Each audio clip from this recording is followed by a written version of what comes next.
Hey everyone, today's episode is all about plant pests and how to treat them because I'm dealing with one that I have never dealt with before and it's freaking me out. Take a look.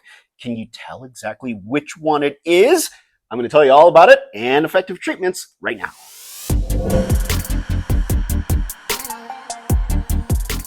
So, houseplant pests like mealybugs, aphids, and spider mites can not only destroy your plant, but they can destroy your entire collection, especially if you have a ton of plants.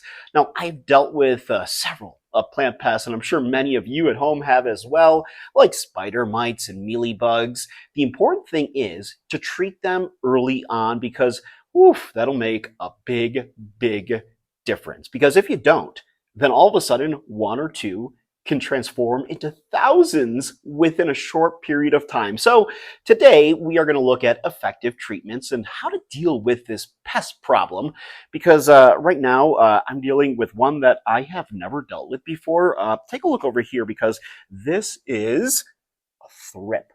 A thrip, and I have always freaked out about the thought of having thrips, and I've never dealt with them before, but man, oh man, this is really scaring me. And so I noticed it the other day on my philodendron luxurian here, which is a very rare, tropical, beautiful philodendron plant. And I was watering it and noticed something just kind of little speck there. And I'm like, well, that doesn't look right. I didn't see that last time that I was watering it. Fortunately, there is only like a couple on there. So we need to treat this right away because thrips, especially, man, oh man, can they multiply quickly. I'm going to talk more about that in a second, but like most houseplant pests, including your mealybugs, spider mites, and many others, you can treat them with simply some household products that you simply have, like 70% isopropyl alcohol, and mix it in with water. That or neem oil and hydrogen peroxide and so forth. But with thrips in particular, the best way to deal with them is to not only try to wash them off of your plant with a hose or with your sink, whatever you call that, sink faucet thingy sprayer. I don't know. Anyways, but I'm going to use a mix of 70% isopropyl alcohol with water, and it's a one-to-one solution, and it's supposed to be very effective. So I'm going to start with this, and then we're going to isolate this plant for a couple of weeks, keep it away from the collection, and any other plants that it was around, I am going to look through thoroughly. Fortunately, it wasn't around too many, so that's the good news. What you'd want to do in a situation like this is either use like boy, I thought I had some on me, but a cotton swab. I think I do. Oh yeah, look at that. I do have cotton swabs. A cotton swab to kind of just like effectively touch certain areas of where they are and just kind of like do it that way.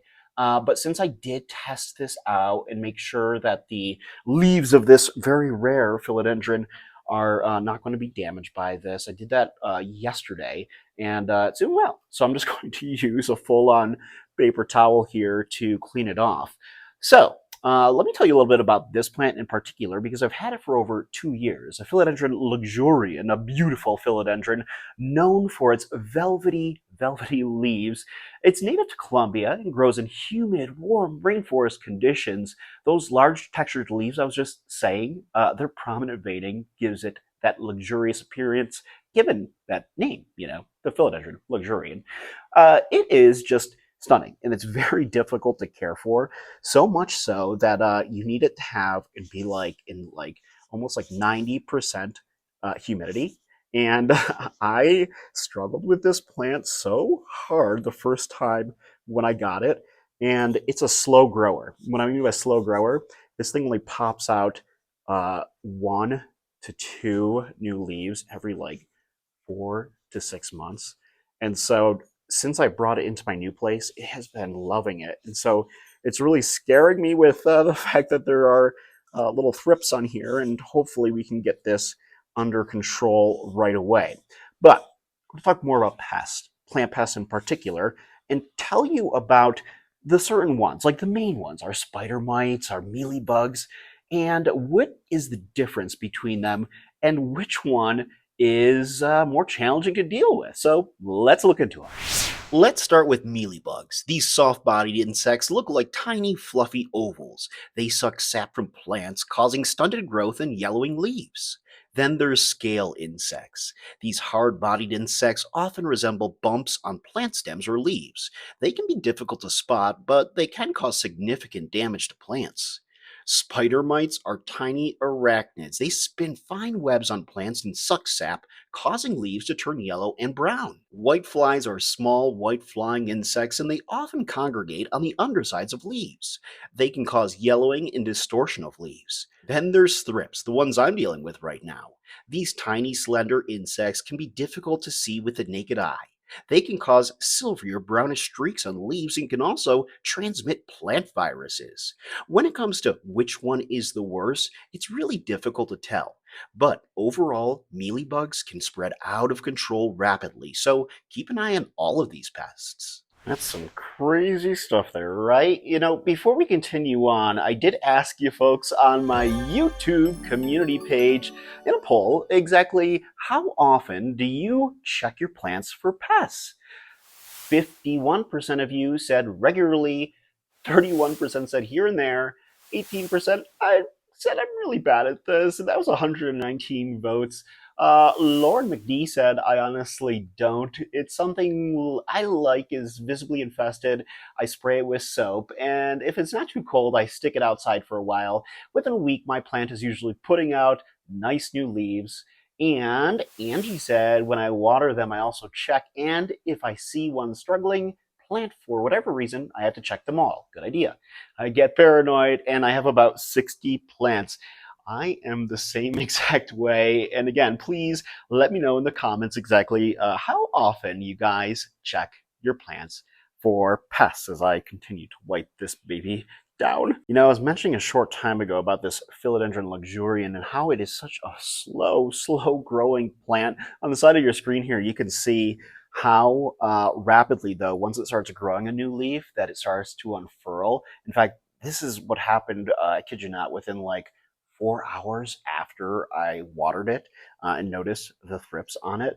So while it is a slow grower, when it wants to pop out a new leaf, boy oh boy, does it not waste time.